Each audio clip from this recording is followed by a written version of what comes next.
Aqui no nosso Papo de Cozinha, nossa primeira edição.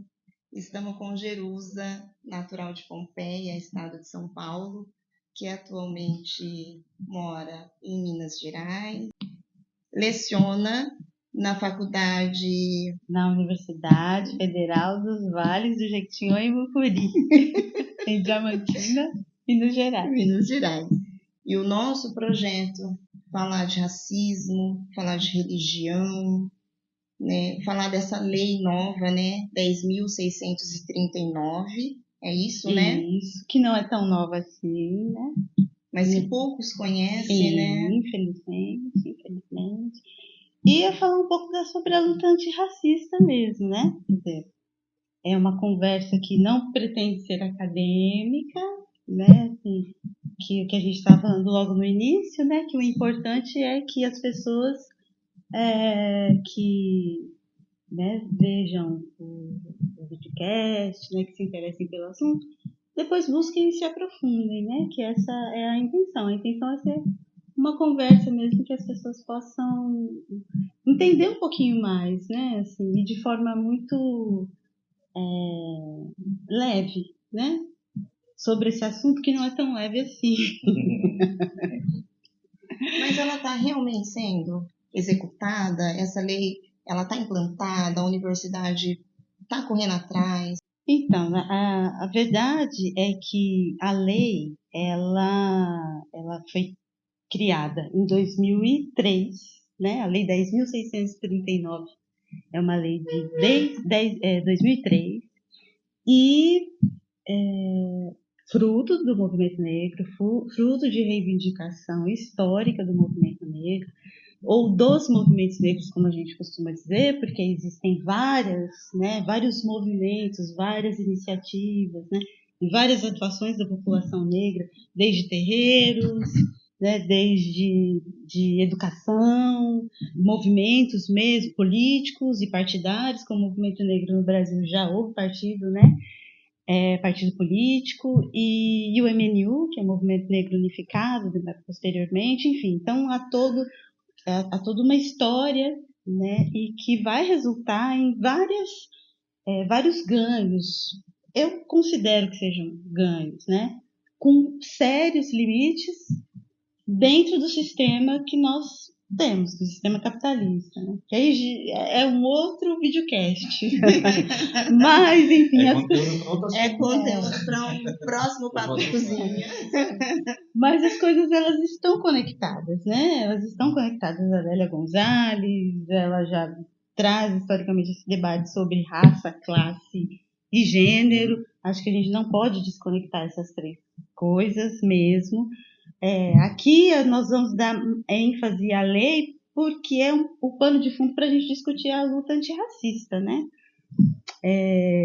Então, o porquê dessa lei, né? Então, é uma lei que obriga, né, as escolas de ensino fundamental e médio, né, posteriormente as escolas de nível superior, elas também foram convocadas a tratar os seus currículos a partir desses parâmetros, e a obrigatoriedade do ensino da história de África, né, dos africanos, dos afro-brasileiros, né? Então, a história e cultura africana e dos afro-brasileiros. Então, é uma lei que obriga que todo o currículo, especialmente a cultura e a história africana e afro-brasileira, ela pode aparecer na língua portuguesa, nas artes, na geografia e na história. Especialmente, mas não exclusivamente. Então, não existe uma disciplina específica para tratar isso. Todo o currículo deve ter como parâmetro, né, a educação para as relações étnico-raciais. E aí existe uma série de documentos a partir da lei, uma série de documentos, diretrizes, parâmetros curriculares, pareceres aqui, que foram construídos justamente para dar conta da implementação, né, dessa lei. Então, é uma lei que altera a LDB, né, a Lei de Educação Brasileira, Nacional, então altera a lei E, depois disso, parâmetros, né, para a educação das relações étnico-raciais foram construídos para que essa execução ela fosse feita, né, o próprio as bases nacionais, né, curriculares também, elas foram alteradas, modificadas para dar conta dessa lei. Então, assim, é um conjunto, né, de diretrizes, resoluções e parâmetros para dar conta da aplicação dessa lei, pelo menos no plano formal, né? Assim, no plano formal, no plano material, é o que a gente tem. Então, nós temos orientações para que essa lei ela seja cumprida. Bom, aí vem o mundo real, né? Existe essa obrigatoriedade desde 2003. A partir daí, parâmetros foram sendo construídos e os movimentos negros acompanhando, com avaliações, né, inclusive indicando que as escolas não estão cumprindo a lei. Porque é importante considerar que existem assim, duas dimensões com relação à questão racial, né? A raça, ela não existe, a gente sabe, biologicamente, a raça não existe. Mas o Ocidente, aqui, né, falando de cultura ocidental, o Ocidente ele constrói uma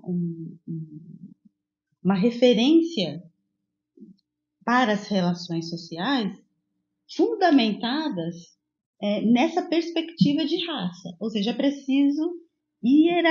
foi preciso hierarquizar os seres humanos até para, no frigir dos ovos, né, verificar quem é que tem acesso, quem é que tem direitos, quem é que tem privilégios, né, e quem não tem.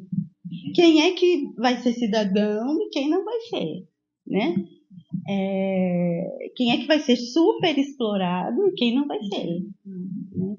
Então, a cor, aí falando de Brasil em especial, né? Porque é uma complexidade quando se fala de raça, né? No Brasil, a cor da pele é algo que está posto assim, como identidade racial. Estados Unidos, que normalmente são o outro lugar que é muito comparado com relação aos estudos sobre raça, nos Estados Unidos basta uma gota de sangue, né, nos seus antepassados, né, para que você já seja considerada uma pessoa negra, né? Mas no Brasil não. Então, no Brasil, o fator é a cor da pele, né? O fator preponderante é a cor da pele. E a miscigenação, inicialmente, que também daria um outro videocast, mas a miscigenação, ela aparece como uma tecnologia forjada para nos desestabilizar, inicialmente, no processo colonial e no período colonial, né? Porque o branqueamento sempre foi um projeto. Né? O branqueamento sempre foi um projeto no Brasil já república, né? Assim, o que fazer com essa população negra enorme, né? A eugenia, isso. O que fazer com essa população negra, né? E essa questão da hierarquização, da construção da raça, que é o que eu estava dizendo, né? Construir o parâmetro racial a partir de uma concepção eugênica dos seres humanos, e aí a eugenia ela é um valor, né? um princípio de desenvolvimento da raça, de aperfeiçoamento da raça, de purificação da raça. Né? E Arthur de Gobineau escreveu no século XIX, né, um ensaio sobre a desigualdade das raças. Então, esse é um livro acho que marco, né? Porque a partir dele, que foi um racialista, que de fato olhava as outras culturas a partir dessa perspectiva do tom da pele, do fenótipo, né, enfim, do biotipo, e aí, né, se construiu a partir disso uma série de isso assim é uma opinião, não tem nada científico sobre isso, né? Eugenia até se falam que é uma pseudociência. Não é uma pseudociência, é uma mentira que foi construída mesmo, né? Mas que como projeto foi absorvido de tal forma que ele entra como um instituto constitucional no nosso país. Quer dizer, na Constituição de 1934, educação eugênica era um dispositivo. Ou seja, nós tivemos em São Paulo um instituto eugênico, né, que fazia vários testes, que faziam estudos. Então, eram médicos, eugenistas, políticos, deputados e senadores eugênicos, educadores eugênicos, né? Tem um livro muito importante, interessante, eu esqueci o nome do autor, mas chama Diploma de Brancura. Esqueci agora o nome do autor. Diploma de Brancura, para quem quiser buscar, que vai contar justamente a história do nosso processo educacional, inclusive com a publicização e com a gratuidade, né, da escola. Como é que isso se vincula com esses princípios e com esses valores eugênicos? Porque aí, então, você tem a dimensão racial que é construída, né, para classificar os seres humanos. E a partir disso, existem duas dimensões fundamentais para a questão, né, para o racismo. Uma questão objetiva, que é a questão dos acessos, das oportunidades materiais, né, e financeiras, né? E a outra dimensão que é subjetiva, que é ideológica, que é de identificação, que é de autovalorização, que é de autorreferência, que é de autoestima. Então, existem essas duas dimensões. Uma é objetiva. A política pública deu conta disso. E a outra é subjetiva, que a política pública também deu conta disso nas escolas. Qual é a referência que o nosso povo negro teve com relação à sua ancestralidade? Quando a gente entrou na escola, né? A gente já teve referência que nós não criamos nada, foi totalmente os brancos. Né? Não traz um livro, um autor, nada com referência de tudo que nós criamos. Nada. E aí depois, com o passar do tempo, a gente vê que nós criamos muitas coisas. Né? Ou praticamente a maior delas, e a gente foi roubado, né? Literalmente, para você, nós fomos totalmente roubados, né? E apagados da história. Isso.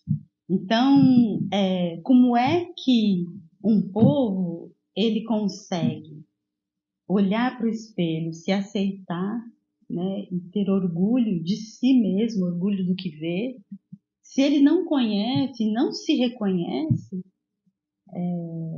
na história que é contada, né? E na história que ele aprende fundamentalmente na escola, né? Que é onde a gente tem acesso, né, à educação das relações sociais, das informações enquanto sociedade nos vem a partir da escola, que é uma instituição fundamental, né, para a reprodução das ideologias, de valores importantes, né, para pensar, por exemplo, o Brasil, para pensar projeto de nação, né, onde é que a gente, né, onde é que essas informações, os estudos, né, onde é que as pesquisas, onde é que elas são pulverizadas, onde é que elas são promovidas, onde é que elas são acessadas pela maioria da população, indistintamente, né, independente da classe, no caso do Brasil, nas escolas,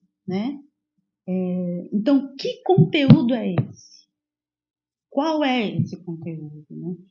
E quem são as referências? Quem são os autores? E como é que essa história é contada? Então, não só o que é passado, mas como é passado.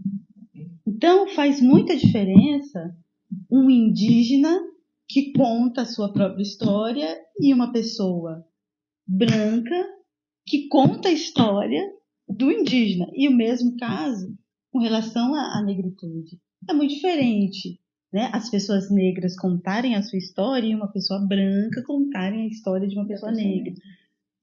A história é a partir da sua visão. Sem uma educação que tem que ter letramento racial. Então, mas raça não existe, isso aqui é bobagem. Não, existe a partir do momento que socialmente ela está instituída e estrutura as nossas relações sociais. Estrutura. Somos um país racista, porque o parâmetro racial, ele está dado, ele é fundante da nossa sociedade. As leituras que nós fazemos das pessoas passam pelo critério racial. Então, que visão é essa? Né? Que concepções são essas? Hoje, e aí a luta pela aplicação da lei, porque a lei obriga as escolas a, por exemplo, estudarem o que foi ou o que foram as culturas africanas antes dos processos coloniais. Porque a colonização, ela fez muito mal para o continente africano também, né? Muito mal. Hoje, o continente africano tem os seus problemas, os países, né, do continente africano têm seus problemas. E é um continente também muito diverso e muito complexo. Quer dizer, o norte africano são países que se identificam muito mais com os muçulmanos, né? Muito mais com o Islã, porque lá tem uma cultura islâmica forte, né? Assim como cristãos, né? Hoje, especialmente após a colonização, o continente africano com relação às culturas de matrizes africanas, né? Elas são minoria. Foram apagadas? Não. Se você for para a Nigéria, hoje a Nigéria, por exemplo, né? Que a Yorubalândia é parte, né? A Nigéria faz parte da Yorubalândia. A Yoronke, que é uma autora importantíssima, né, africana, nigeriana, e que fala sobre a invenção das mulheres, né, porque na perspectiva iorubá, em Oió, que é a comunidade iorubá de Oió, especificamente esse reino, a perspectiva de gênero não existia. Então, veja, foi uma coisa que a gente acessou que também falou, nossa, era difícil até, quando a gente lia, era difícil até a gente conseguir compreender como uma sociedade, né, como é que que esse parâmetro de gênero, como é que ele não existe, como é que você olha para alguém e não questiona ou não quer saber se ele é homem ou mulher, né, a partir da nossa perspectiva ocidentalizada do que seja homem ou mulher. Então, veja, então essa construção, hoje o continente africano, a Nigéria, por exemplo, hoje ela é cristã, né, e neopentecostal, né, então fundamentalmente, né, assim, não que as outras religiões de matriz africana não existam lá, mas são minoria, majoritariamente é cristã. Então hoje a Nigéria, ela tem, falando da Nigéria em especial, ela tem problemas seríssimos, inclusive problemas de gênero que não havia, né? Que assim, originalmente não deveria existir, mas hoje há violência contra mulheres, né? E a violência racial, que passa por justamente essa questão do branqueamento, né? As mulheres que têm a tez mais clara, a pele mais clara, elas são mais valorizadas pelos homens. Então, tem até um documentário na Netflix falando sobre isso, que é muito bacana, né? Então, veja, não é a história, a cultura africana hoje, né? Embora a gente deva conhecer sim também, porque existem intelectuais lá que estão estudando as suas complexidades e acho que a gente podia trocar mais do que faz. Mas especialmente antes da colonização, né? Antes dos processos coloniais. Qual eram os reinos? Porque normalmente a gente só vê Egito, mas não existia só o Egito, né? Então, o reino de Aksum, outros reinos, a Etiópia, né? Então, Núbia, né, onde a grande parte das pirâmides estão lá, né?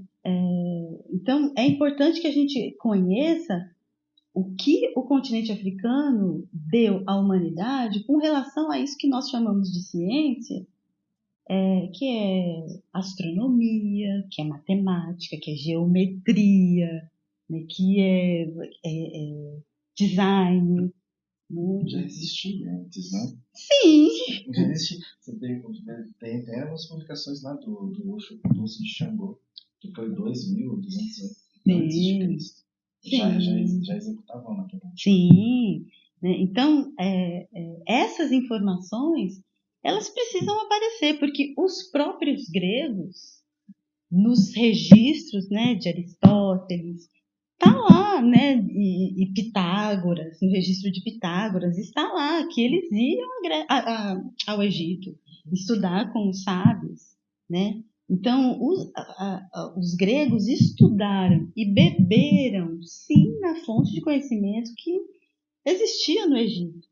O Egito era, por exemplo, né, além de outras regiões africanas, mas falando de Egito, o Egito era um lugar cosmopolita, né? Então não era só também com a Grécia que se trocava, né? Mas também com o que a gente chama de Oriente, né? O que o Ocidente chama de Oriente, né? Então, por exemplo, os chineses, né?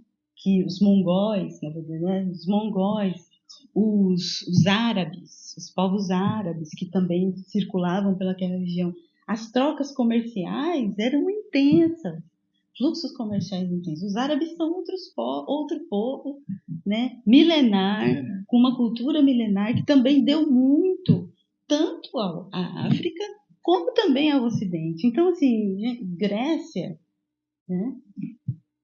Definitivamente, gente, a filosofia e o conhecimento não começa na Grécia, não se inicia na Grécia, e é assim que a gente estuda. Então, nós precisamos mudar esse parâmetro, né? Precisamos mudar. Agora, é preciso, então, que os nossos professores e os nossos pesquisadores estejam dispostos A estudar. Esse é o grande, né? Esse é o a estudar e a superar, então, a perspectiva racista, porque somos racistas, né? Eu estou falando em termos de população, né?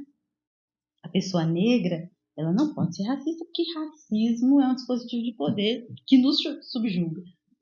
Em termos de população, a população brasileira, ela é racista. E aí a gente não está falando de moralismos, né? De uma questão moral e cristã. Nós estamos falando da perspectiva racial, desse olhar, da leitura racializada que nós temos, que todos nós temos, e que é hierarquizante.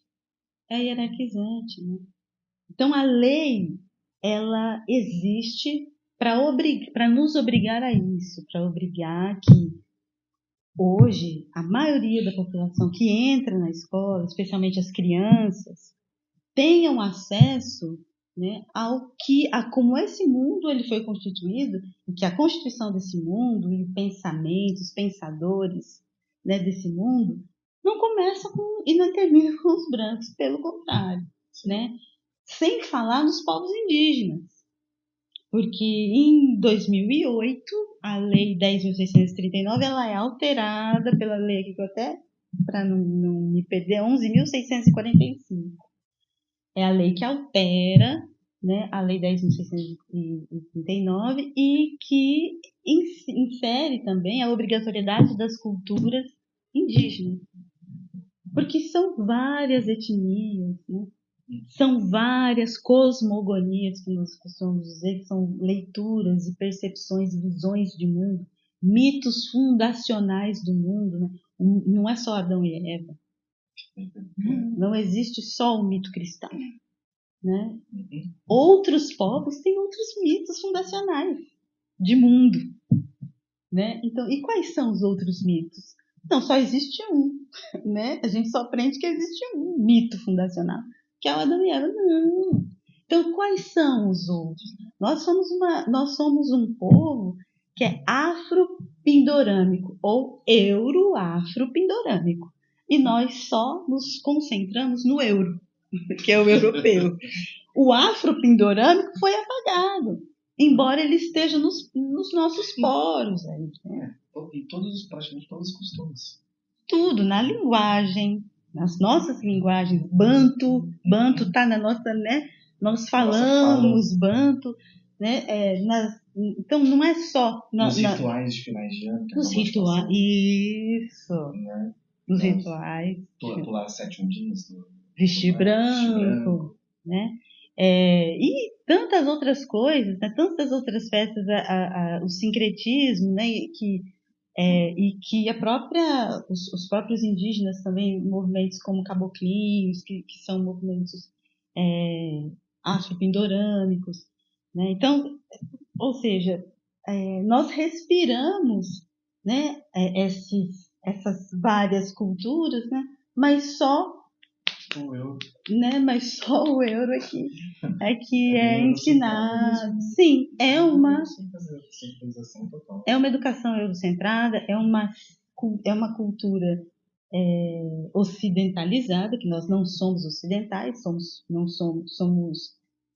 ocidentalizados, né? Porque o próprio Ocidente não nos vê como Ocidente, é importante dizer, né? Porque tem muito brasileiro que se acha ocidental, mas é importante dizer que nós não somos vistos pelos próprios ocidentais como ocidentais, né?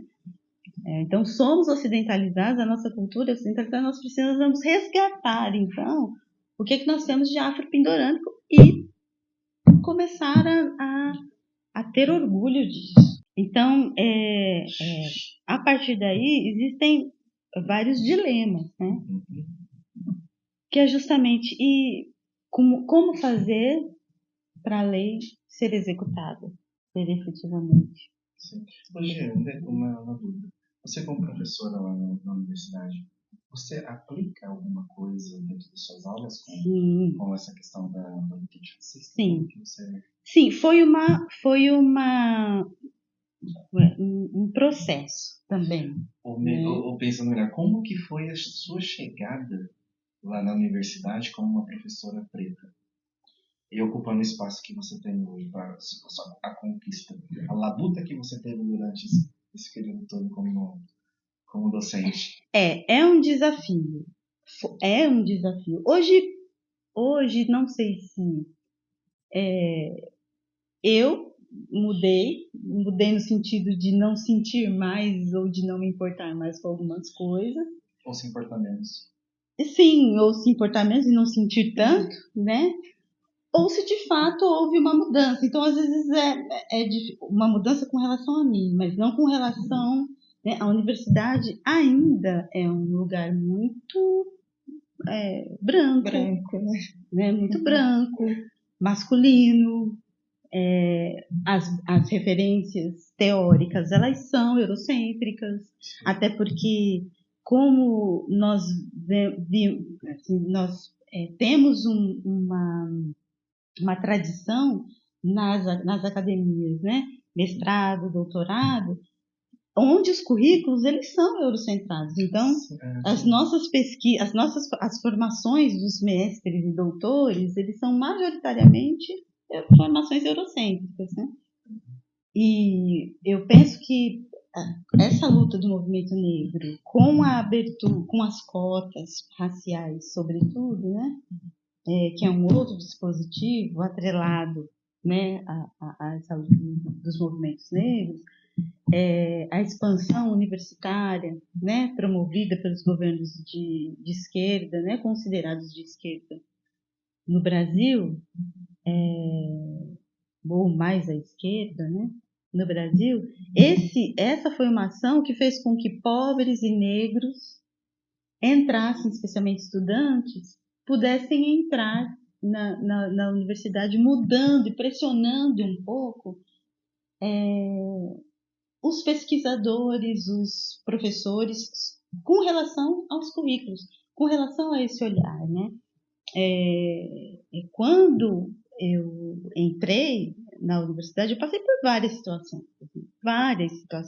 mas que não é diferente do que eu passei no mercado, né? não é diferente mesmo, né? Situações cotidianas, né? De professor me confundindo com um aluno, ou professor dizendo que ali só era professor de exatas, o que eu estava fazendo ali, que achava que eu era de humanas, porque se eu fosse professora eu não poderia ser uma professora na área, né? Da faculdade de exatas eu tinha que ser uma professora da área de humanos, porque eu era... Por quê? Por quê?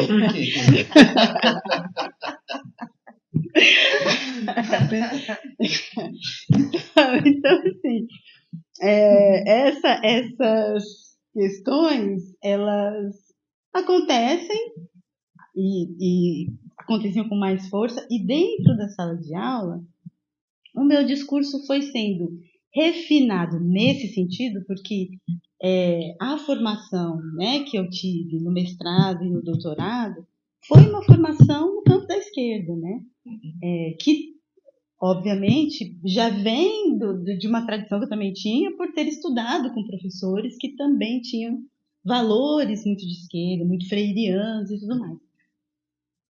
Então, o meu discurso de classe com relação às aulas, ela estava muito bem posto, embora seja uma professora da área de administração de empresas, e sim, dou o que eu tenho que oferecer, mas não sem crítica, né? Não sem criticidade, não sem considerar.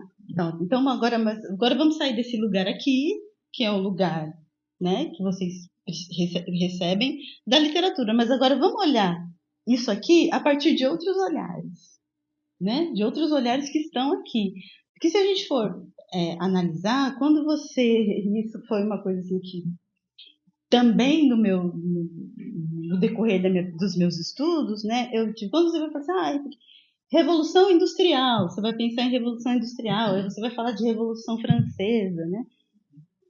Você fala de como saiu do escravismo, como houve, né, as revoluções, e aí atingimos o capitalismo.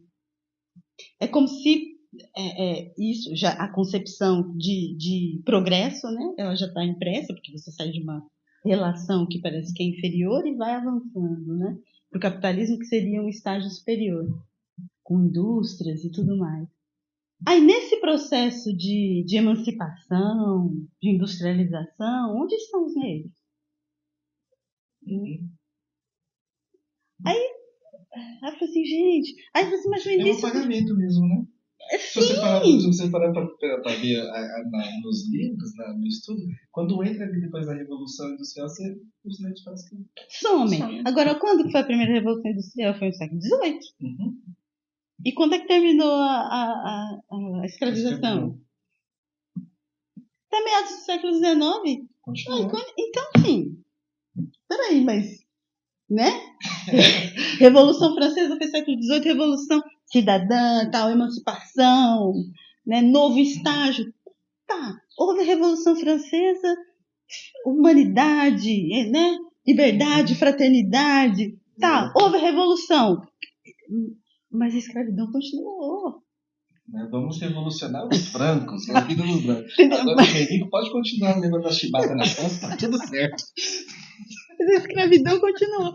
Então, mas essas coisas, quando a gente está na escola, estudando, isso, a gente, claro, o estudante não se atenta para isso. E o profissional também que está dando, ele também, não sei, a leitura que eu faço hoje, né? Porque as pessoas brancas, elas de fato não veem até serem confrontadas, né? E questionadas. Elas não conseguem perceber. Algumas sim, com maior criticidade, conseguem perceber, mas aí de perceberem de fato tomarem isso e irem para a sala de aula e confrontarem e dizerem, olha, aí a gente lembra que o Haiti, lembra não, porque você tem que estudar, que o Haiti, quando viu a Revolução Francesa, quis fazer a mesma coisa. Não, já que os franceses estão se rebelando, e era colônia francesa. Né? Então, sendo colônia francesa e vendo os franceses se revoltando, nós também queremos, na verdade, queremos ser a nossa independência, queremos a nossa emancipação, queremos a nossa igualdade. Como é que vai ser? Não, vocês são pretos. Mas eles fizeram e pagam um preço altíssimo até hoje, né? O Haiti, né? A Ilha de São Domingos, que era colônia francesa, paga um preço altíssimo até hoje. Mas aí, esses dados de confronto, nós não temos. Ou seja, os negros não estavam assistindo de braços cruzados, vendo tudo aquilo acontecer e... Bicho, os brancos estão se pegando. Né? E nada acontecendo, e eles só ali como espectadores, né? E aí vem, no Brasil, vem a Áurea e... Né? A Princesa Isabel e despacho. Pronto, né? Recebam aqui. E até então, não tinham revoltas, não tinham lutas, né? Os negros estavam lá sendo chibatados, né? Tristes, humilhados, até que a Salvador aparece. Não contam as histórias. O século XIX foi um século de matança mesmo, de revolta. Né? Tem um livro da Célia Marinho Azevedo, que é Onda Negra, Medo Branco, que ela conta, assim, ela faz um estudo, uma pesquisa muito interessante a partir do acervo da Câmara de Deputados do Estado de São Paulo e de qual era o projeto paulista para o Brasil, né, dos deputados, qual era o projeto, e ali estava muito, muito dado, né, o medo que eles estavam, porque os negros estavam se revoltando. No final do século XIX, no Brasil, a minoria estava escravizada. Uma minoria estava escravizada. A maioria dos negros já não eram mais escravos. Menos de 10% estavam em situação de escravização no final do século XIX. Porque a grande maioria ou já tinham comprado a sua alforria, porque nós tínhamos esse dispositivo da alforria, né, em que podíamos comprar, ou os negros que conseguiam alforria se juntavam e organizavam para comprar alforria de outros. Então havia esse dispositivo. Também existiam os quilombos, vários, não é só Palmares, né?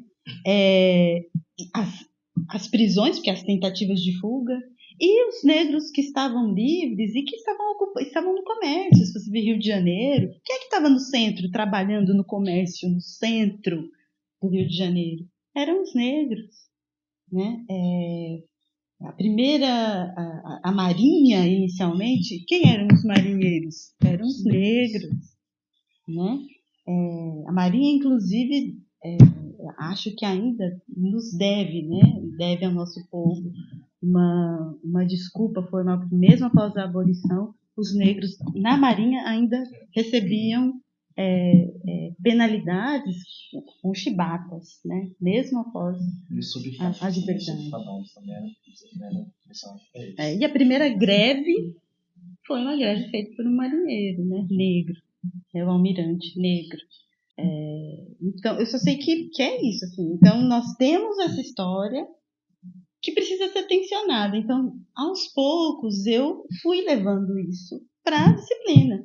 Então, por exemplo, na minha disciplina de administração, de teoria administrativa, eu falo sobre isso. Eu falo sobre como as primeiras indústrias nasceram e a própria gestão, né? As próprias noções de gestão, ela nasce a partir do que formalmente se usa, que é o Taylor, né? As referências Taylor, Fayol, enfim. E a gente está falando de revolução industrial, estamos falando de mudanças urbanas. E aí eu coloco o elemento, mas onde é que são os negros aqui? Né? Então aí eu tenho que trazer outros autores que vão dizer onde é que os negros estavam ali, que muitos deles, né, estavam nas indústrias também. Escravos, escravizados, urbanos. Então, existiam os escravizados rurais, mas existiam os escravizados urbanos, que estavam ao lado de trabalhadores assalariados dentro das empresas, dentro das indústrias. Né? A própria Angela Davis, quando traz aquele livro Raça, Classe e Gênero, ela também vai falar desse movimento, né, do século XIX, onde você tinha, depois da Revolução, você tinha ex-escravizados, você tinha escravizados e você tinha trabalhadores livres dentro da indústria. Aí depois os assalariados, maciçamente, mas a indústria de tecidos na Inglaterra, livre, com trabalhadores livre da escravização, que recebiam algodão de onde? Das plantations norte-americanas, né? Ou seja, de colônias, né, fazendas, que produziam algodão quando a mão de obra era escravizada, negra escravizada. Então veja como é que essas coisas elas estão interligadas. Então essa emancipação, esse desenvolvimento não está desconectado daquilo que eles chamam de atrasado, daquilo que eles chamam de retrógrado. E aí, por isso que a gente, né, hoje, e a gente vê o capitalismo, ele se alimenta do atraso, ele se alimenta da pobreza, ele se alimenta da miséria. O capitalismo, ele produz e se alimenta disso. Né? O capitalismo isso não é um problema, né? Uma questão social que a gente precisamos resolver. Não, gente, isso é fruto do sistema. Né? O sistema produz a miséria, o sistema produz a pobreza. Né? Enquanto existir capitalismo, vai existir miséria e vai existir pobreza. Porque é preciso explorar alguém. Aquele filme das estrelas, das 3 mulheres da NASA, que vai trabalhar na NASA. Ele é 3 estrelas, né? Sim. Elas são o computador da NASA. Sim. 3 mulheres pretas. Que são matemáticas, né? Matemáticas. Sim. Super exploradas, estão tendo a mesma condição, que também tiveram que, por outros meios, né? Que conquistar o seu lugar, mas dando sangue ali, né? Que é o que nós sempre temos que fazer, né? Aquela coisa que já está na boca, né? De qualquer trabalhador e trabalhadora negra, é isso, temos que trabalhar o dobro. Temos que nos esforçar o dobro.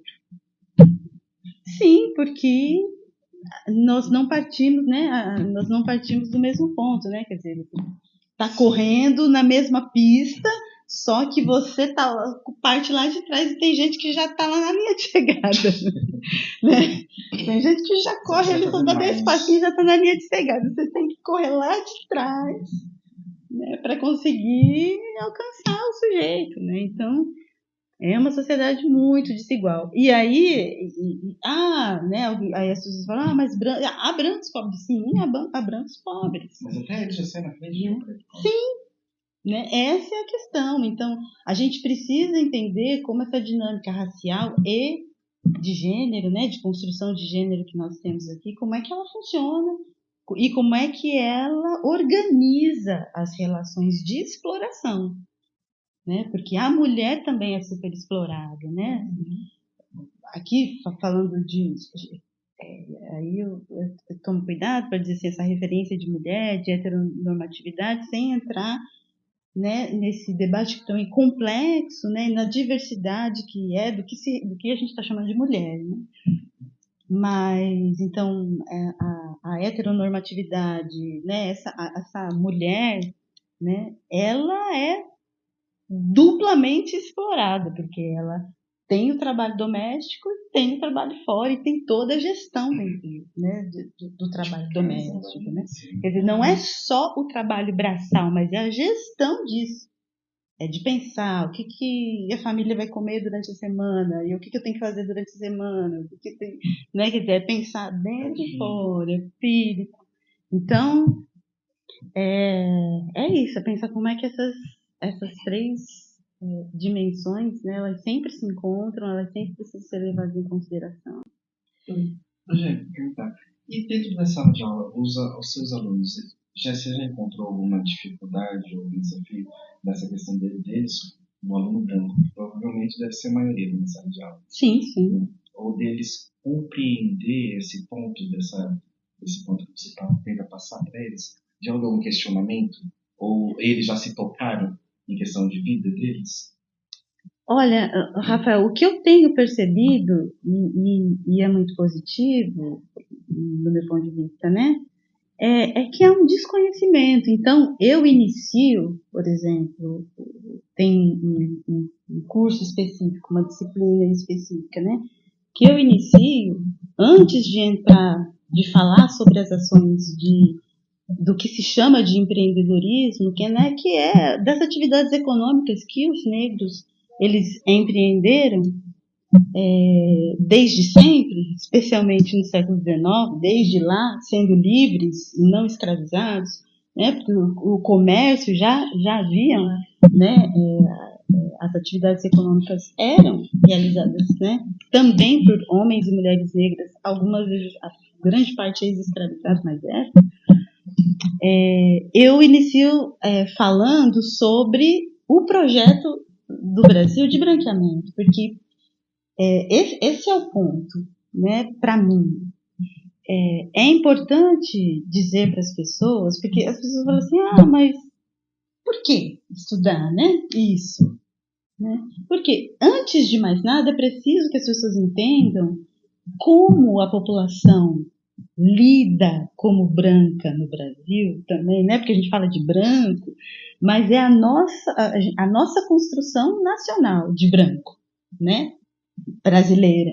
Porque fora daqui, o branco já, né? Muitos brancos aqui no Brasil não são considerados brancos, não são brancos lá. Então, assim, nós estamos falando da dinâmica, da nossa dinâmica nacional aqui.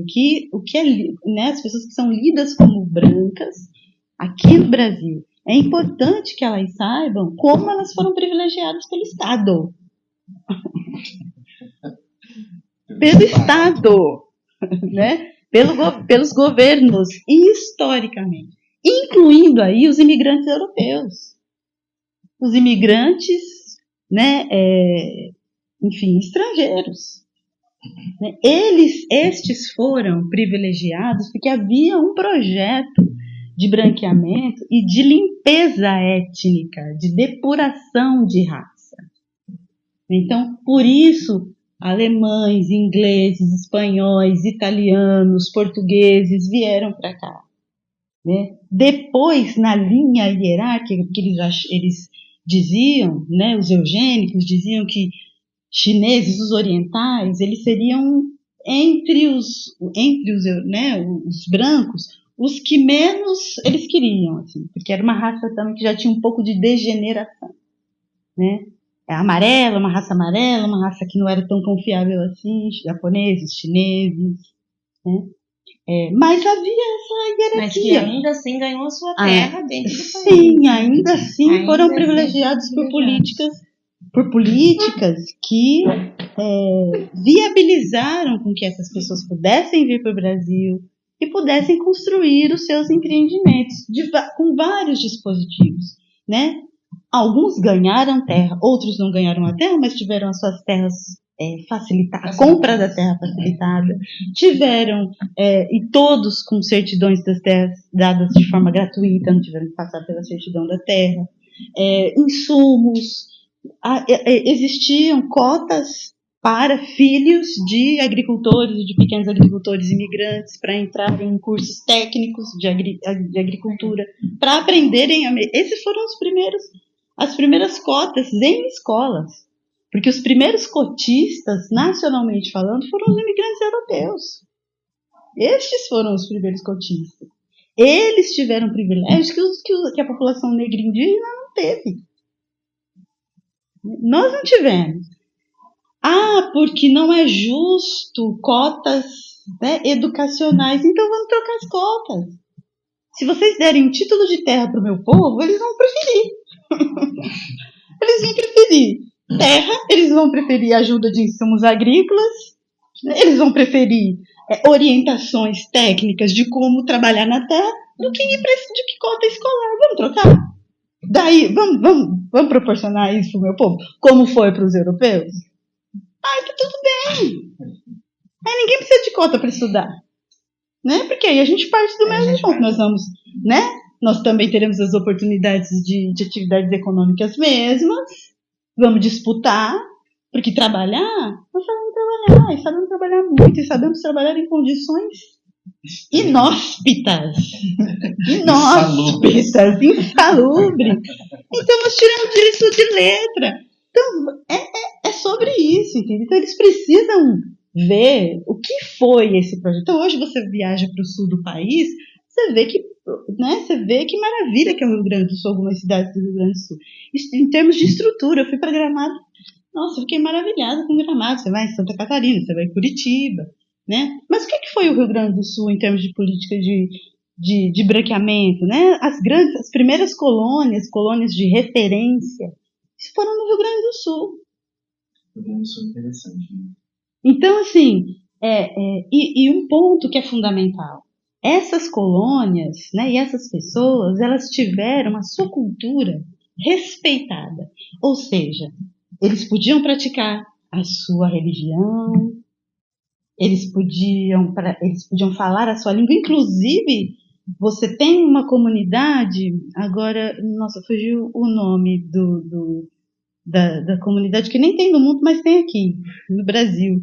Eles ainda sobrevivem. É de uma parte do que foi considerada a Alemanha. Fugiu o nome, mas talvez eu lembre até o final. E esse grupo, a sua língua é falada na escola, tem uma escola pública lá, e a língua dele, pomeranos. Povos pomeranos. Pomerânia sumiu, não existe mais. Mas os pomeranos estão aqui, tanto no sul do país como fundamentalmente no Espírito Santo. Um grupo grande de pomeranos. Eles têm lá a sua comunidade, com sua língua, com sua cultura. Então, e o engraçado é que tem na grade curricular deles. Eles colocam assim. Não, a educação permite, a educação pública, no caso, né, a instituição, permite, né, que essas pessoas tenham a sua cultura respeitada e elas possam aprender a sua língua dentro da grade. Interessante. Né? O que e aí, falta? Veja, olha só as culturas, as referências, né, que o nosso povo tinha, tudo foi demonizado. Acontecendo, a Carla Cotirene, ela até costuma dizer, né, quer dizer, há uma cristianização do povo negro e uma africanização, vamos dizer assim, das pessoas brancas. Então, olha o que está acontecendo, assim, né, em algumas partes do Brasil. Então, é importante, mas isso tem a ver com como o racismo atinge a população negra, atinge a subjetividade da população negra. Né? Nos adoece. Franz Fanon, que é um intelectual, um psiquiatra africano, né?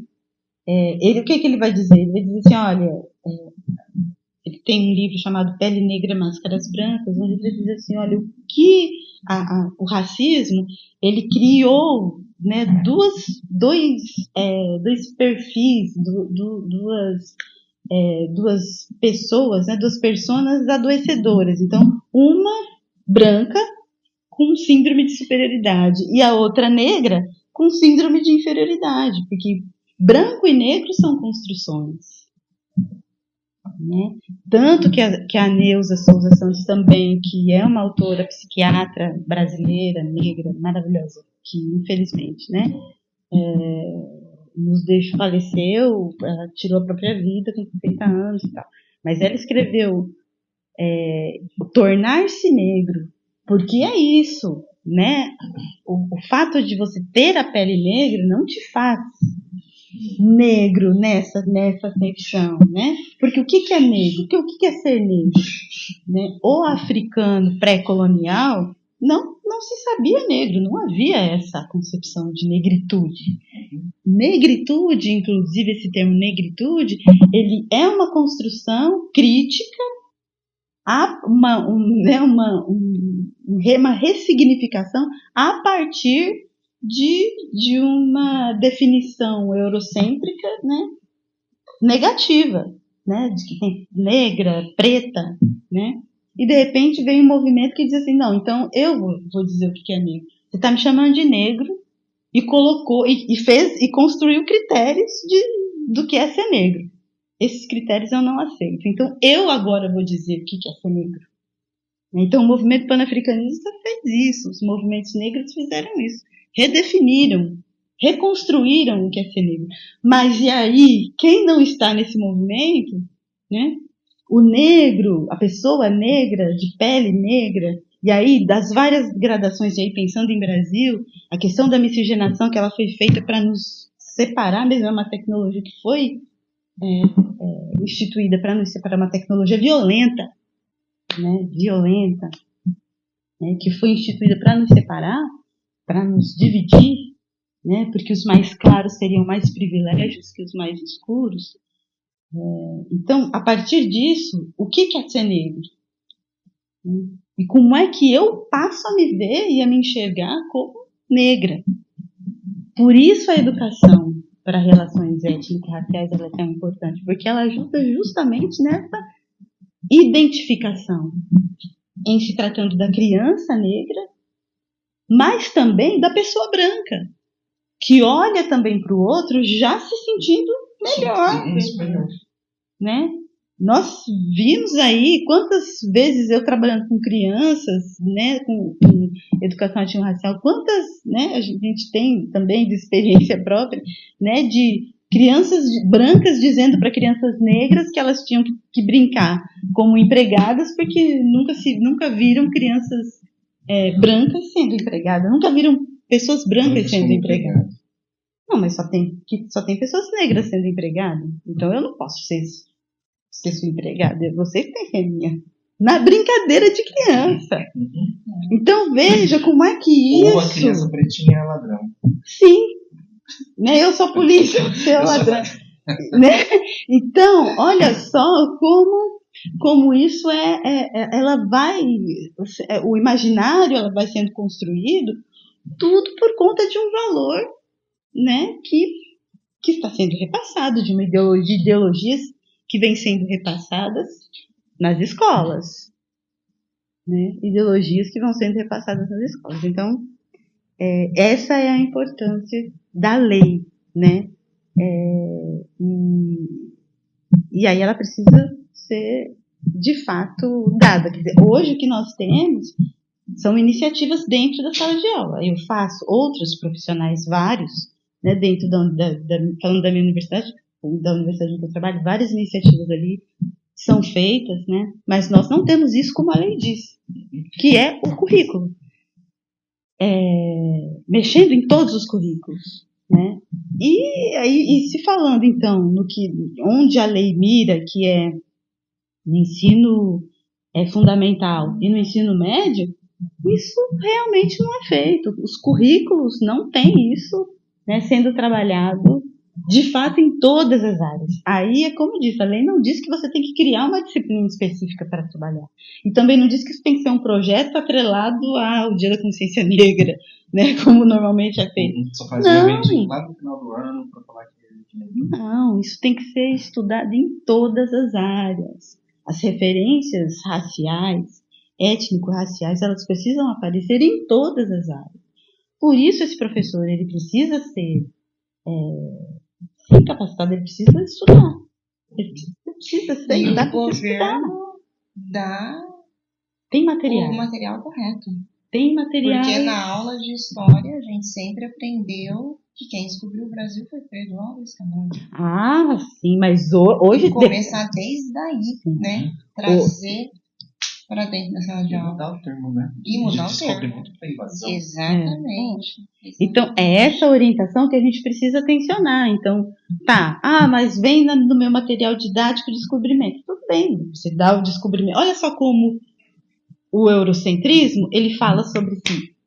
Olha como é que ele se vê. Agora, vamos ver como é que nós, afropindorâmicos, como é que nós nos sentimos? Foi descoberta? Não, porque já tinha gente aqui. Já tinha história. Já tinha história, já tinha vida, já tinha hábitos, religião, já tinha... Né? Então, o que é isso? Né, desse ponto de vista, desse lugar, foi uma invasão. Então, o que a gente está propondo, o que os movimentos negros estão propondo, não é que a gente... então, quer dizer que eu não vou dar mais o filósofo grego? Se você quiser dar o filósofo... Não, continue a dar o filósofo negro. Mas contextualize esse filósofo negro, esse filósofo grego, o tempo em que ele está dizendo, E o que aconteceu com relação às outras etnias? Né? E como é que, e para isso, meu querido, você vai ter que sentar e aí é que tá. E aí é que tá, inclusive, romper o próprio racismo, porque a pessoa não se considera racista, mas isso é racismo. O fato de não querer voltar aos bancos, estudar e sentar e ouvir uma pessoa negra. Né? Que você vai ter que ouvir uma pessoa negra, e às vezes se capacitar com ela. Uma pessoa indígena, e se capacitar com ela. Né? E não questioná-la com os parâmetros e as orientações que são europeias, que não são nem suas, brasileiras. Né?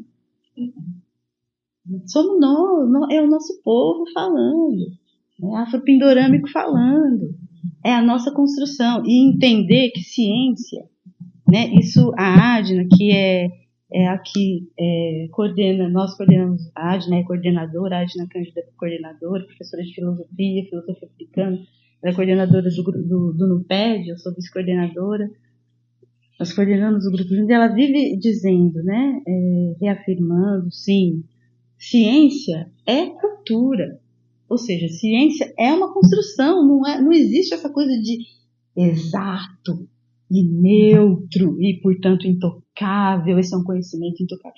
Ciência é cultura, é construção.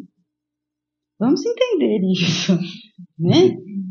Então, assim, são saberes europeus, porque outra hierarquização que a gente pode, né, identificar é os europeus têm conhecimento e os negros africanos e os indígenas são saberes. Tem uma linha aí, um é conhecimento e outro é saber? Não, tudo é saber. Se a gente vai definir, né, como ciência, a gente pode chamar todos de ciência, ou então todos de saberes. Porque essa ciência também é cultura. Então, quando a gente está falando de cultura africana, a gente não está falando de arte. Nós estamos falando bem claro, né? Que fique bem claro. Porque quando fala cultura de preto é samba, pagode, Quando nós estamos falando de cultura africana e cultura afro-brasileira, nós não estamos falando apenas de arte. Nós estamos falando de todas as áreas do conhecimento. Ciência, inclusive. Chegamos ao fim do nosso primeiro papo de cozinha. Obrigada, Jerusa, pela sua participação. Eu que agradeço, foi muito bacana, foi muito gostoso, né?